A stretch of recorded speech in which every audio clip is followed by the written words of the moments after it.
Welcome to the Rim Brake Rodeo. We hope this video helps. In this video, I will show you how to open your Chrysler Pacifica key fob. First, locate the small release button on the side of the fob. Press and hold this button firmly. While holding, gently pull the emergency key straight out from the top of the fob.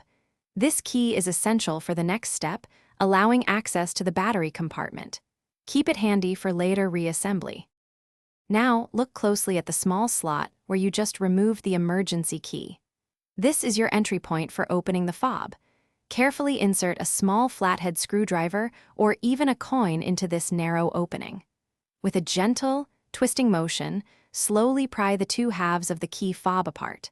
Take your time and apply steady pressure to avoid damaging the plastic casing.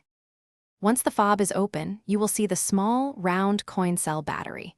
Before removing it, take a moment to note its orientation, specifically which side is facing up.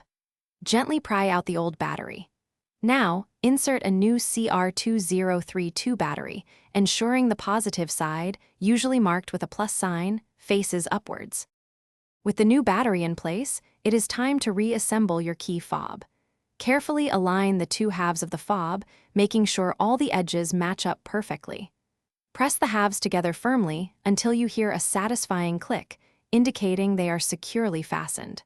Finally, slide the emergency key back into its slot until it locks. Thanks for watching. Consider subscribing if we helped you.